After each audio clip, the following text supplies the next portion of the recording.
Noong ika-19 ng Hunyo 1861, si Jose Protasio Rizal ay ipinanganak sa Calamba, Laguna. Si Jose ang ikapito sa 11 anak ni na Don Francisco Mercado at Doña Chudora Alonso.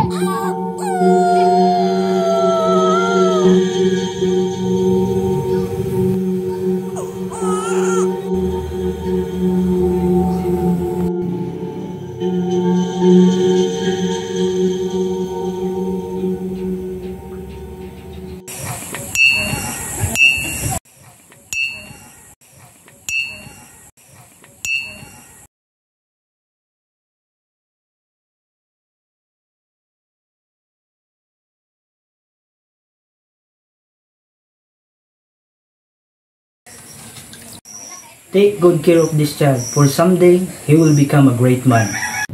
Ang ina na si Doña Chudora ay naging unang guro ni Jose.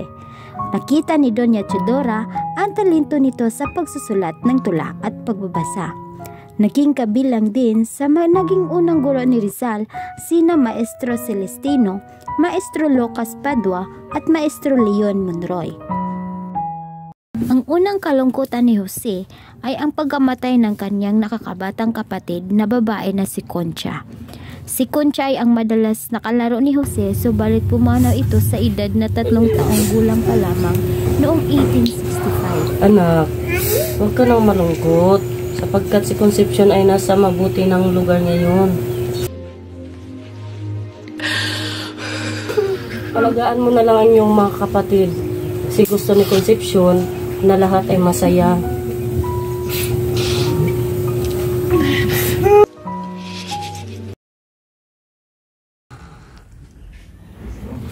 Mahusay at marunong kang magbasa at magsulat, Jose. Higit pa riyan ang pagiging listo mo sa matematika at sa relihiyon. Maraming salamat, Maestro.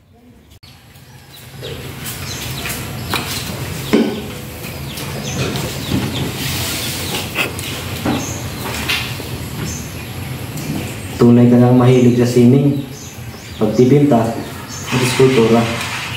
At higit sa lahat, ang pagsusulat, tulad daw ng mga tula. Maraming salamat, Maestro.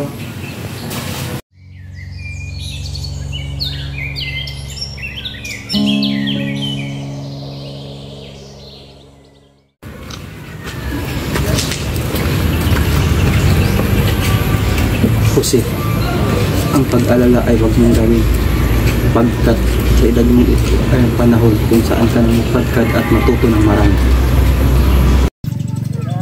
Kami ay alis na. Mag-iingat kayo sa inyong paglalakbay, mga anak.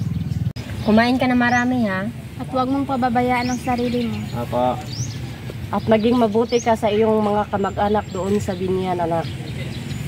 Sige po, Inay. Tuloy na po kami. Sige.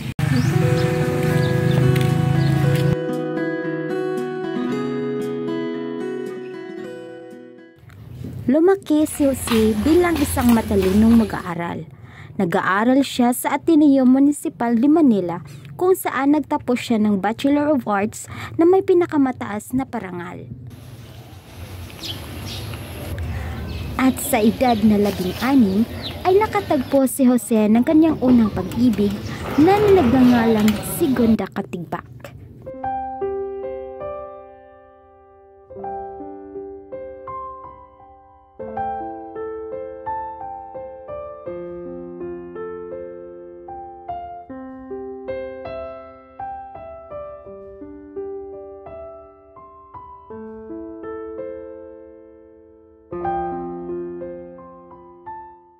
Noong 1877, matapos ni Jose na mag-aral sa Ateneo, ay itinuloy niya ang kanyang pag-aaral sa UST o Universidad ng Santo Tomas sa kursong Prelo at Medicina.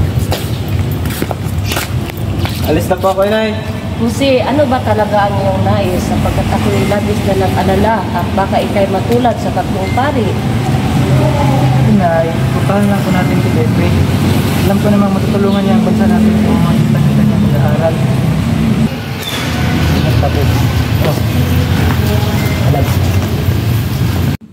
At sa universidad din niya, natagpuan ang kanyang ikalawang pag-ibig na nagngangalang Leonor Rivera.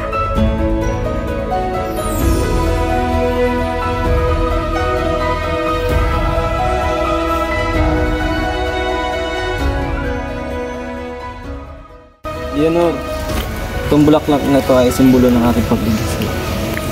Naway sana itanggapin mo.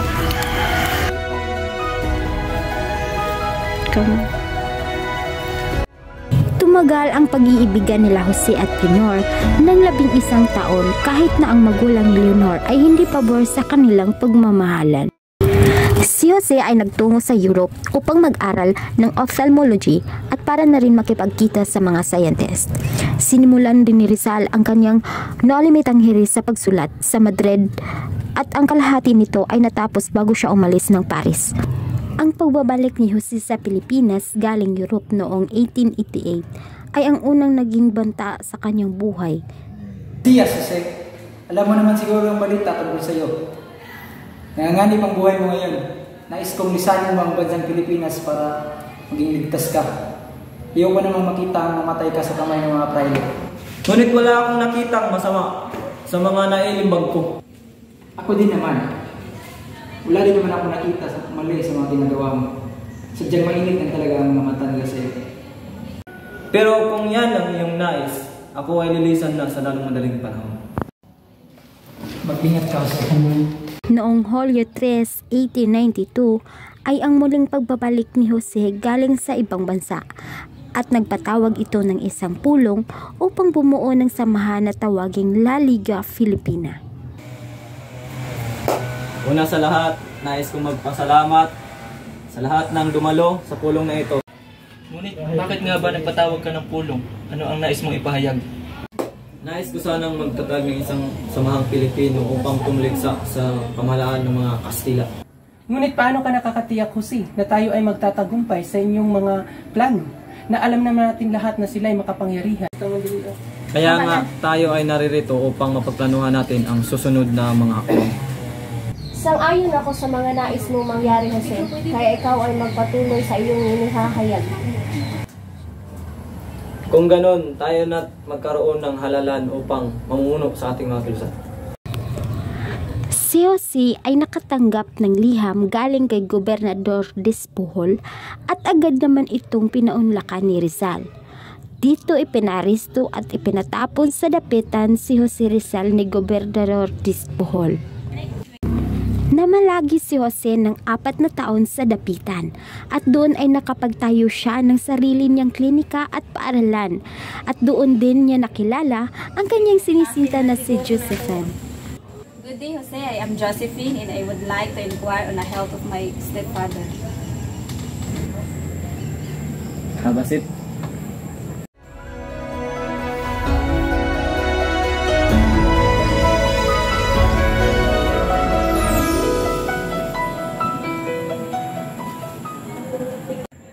Magandang hapon, Doktor.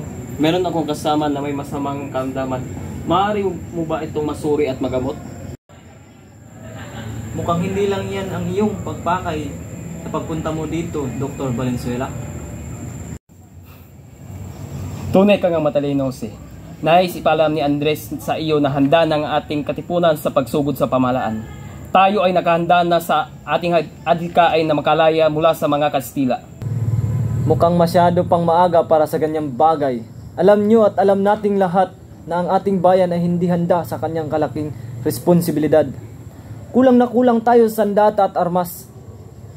Ipag-umanin ninyo, ngunit ako'y di pabor sa inyo. Ngunit nakaplano na ito ang tanging paraan na makalaya ka sa bilangguang ito. Ngunit ako'y nakapangako na hindi na ako tatakas. At isa pa, hindi ko kayang sirain ang aking mga salita. Mukhang hindi kita magpilit sa aming adikain, Jose. Ako'y pinayagan ni General Blanco na magtungo sa Cuba upang maging doktor sa mga hukbo. Nang sa gayo'y mapag-aralan ko rin ang mga bagay-bagay tungkol sa digmaang pampraktikal. Agosto 6, 1896 ay nagmadali si Jose na umalis patungong Espanya upang makaiwas sa himagsikan. Ngunit siya'y nabigo dahil ang bapor ay nakaalis na at sa isang buwan pa ang balik. Kaya nananatili na lang si Jose ng isang buwan dito sa Pilipinas hanggang sa pagbalik ng barko. Nais ko sanang tumigil ka na dito sa Singapore sapagkat ako'y hindi mapalagoy. Liham na galing kay Gobernador Blanco. Ngunit umaasa akong maganda ang patutunguhan ng lahat ng ito. Ngunit Jose, alam naman natin na hindi mapagkatiwalaan ang gobernador na iyon. Manalig na lang tayo, Pedro, na maayos ng lahat ng ito. September 30, 1896 ay nabalitaan ng ina ni Jose mula sa kanyang kapatid na si Jose ay dinakip at ikinulong sa kanyang sinasakyang barko, ang barkong Isla de Panay.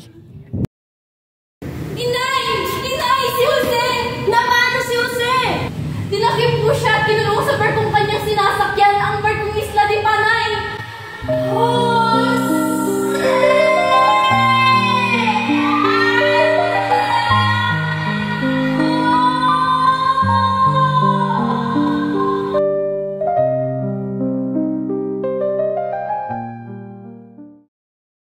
Kailangan matulungan natin si Jose sa lalong madaling panahon. Sa gaanong paraan naman natin matutulungan si Jose, Pedro? Maghain tayo sa punong maestrado, Habeas Corpus, upang marinig nila ang ating mga salubin. Kung ganon, ano ang aking pwedeng gawin at maitutulong? Kung iyong nais ay ikaw nang maghatid ng sulat na ito.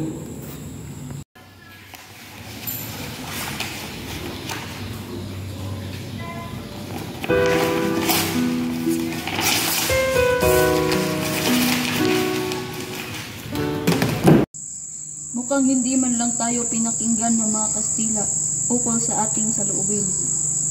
Ano pa bang maaasahan natin sa mga Kastila? Ang mahalaga ay matulungan natin si Jose.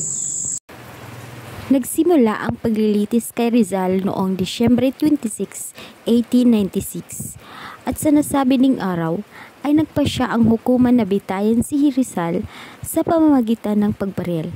Noong Disyembre 28, 1896, nilagdaan ni Gobernador General Camilo Polavieja ang kautusan ng pagbaril kay Jose Rizal. Nandito tayo ngayon upang litisin si Jose Protasio Rizal Mercado ukol sa kanyang kasong pag-aalsa, sedisyon at pagtatag ng iligal na samahan. Si Rizal ay ginagawa lamang ang kanyang tungkulin para sa ating bayan at wala akong nakikitang masama laban dito. Isa pa ang usapin ito ay mahirap unawain dahil sa mga damdamin laban sa nasasakdal. Ngunit paano mo ipaliwanag ang mga binibintang sa kanya ng mga hukom? Ang hukom ay hindi dapat mapagiganti. Dapat kayo ay makatarungan. Aking kasamayunan ang naturang hatod sa taong nasasakdal. Kung gayoy, usna mo sa pin, ikaw Jose ay kinatulang marilin sa bagong bayan sa umaga ng ikataputpo ng Disyembre.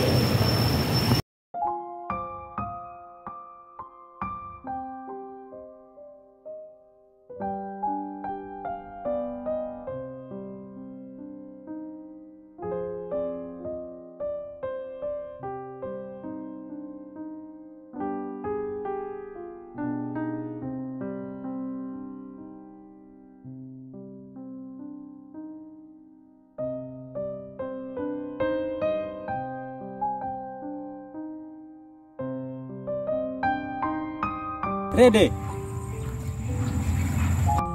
Set. Fuego! Sumato, miss! Ready pa